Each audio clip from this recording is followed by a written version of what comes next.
Hi everyone, my name is Spencer and today I'm going to be showing you the ice cream in a bag experiment. So this is going to be a little bit similar to the soda can and ice, and hopefully you can see some of the similarities.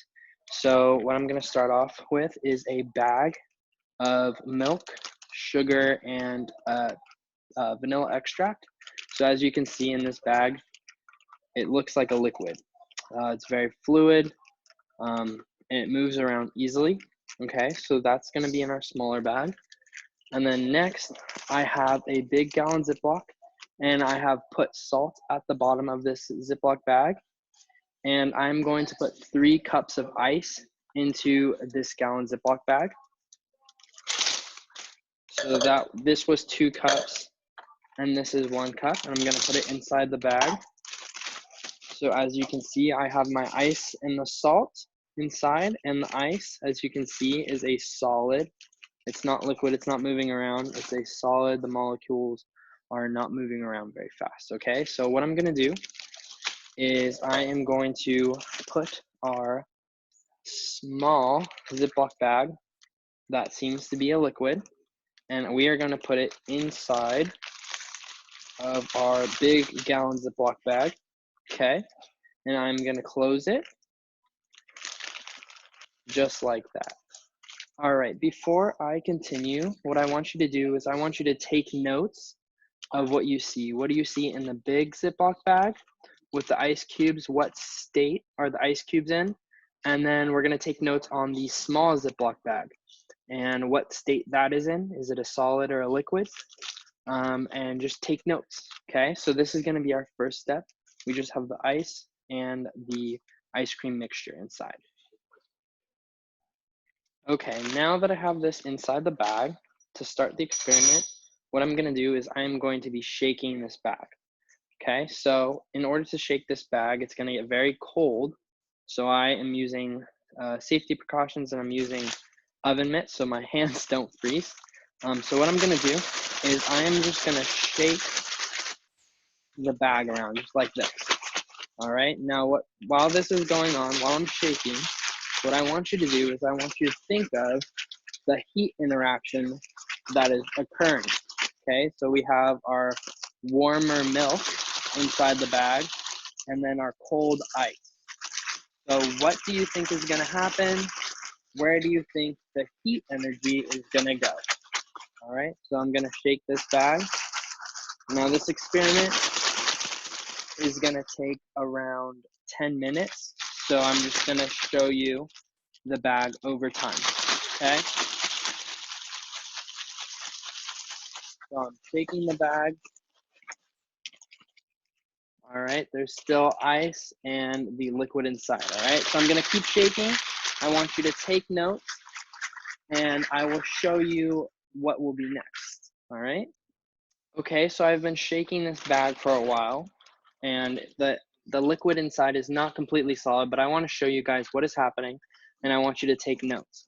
Okay, so as we can see inside the bag, I'm actually going to take out our ice cream just right now. And the liquid, it's still kind of liquidy, but the bag is a lot colder. All right, now inside, I'm gonna put that to the side. Inside this big gallon Ziploc bag, what do you notice? Is all the ice still there? What happened to the ice? Some of that ice still seems to be a liquid, right? So the ice wants to melt. Where is it getting its heat energy from? Okay, so I want you to take notes, and I am going to keep shaking. Okay, so keep taking notes and write down where you think the heat energy is coming from that allows that ice to melt. Okay, and remember, that bag on the inside is getting a lot colder.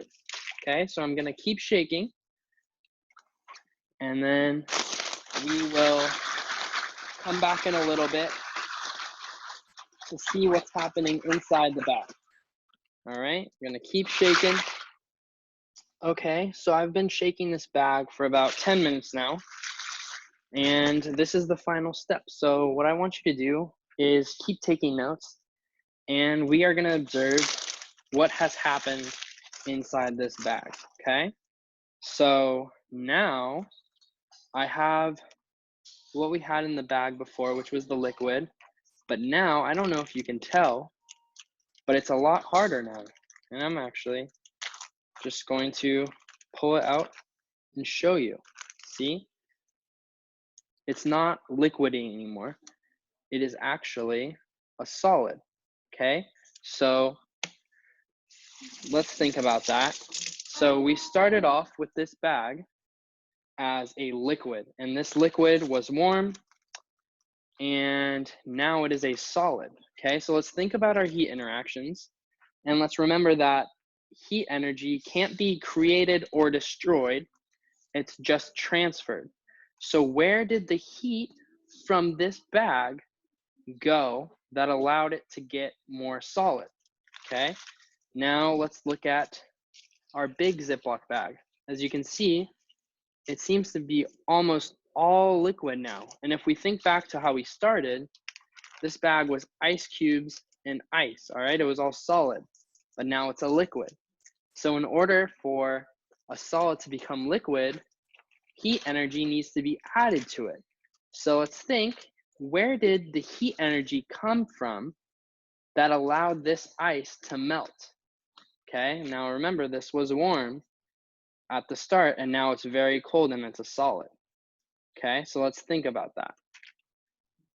Okay, so now that we have done our ice cream in the bag experiment, what I want you all to do is use your notes and answer the questions that come after this video. Okay, use your notes and all the knowledge that you have learned from our experiment so far.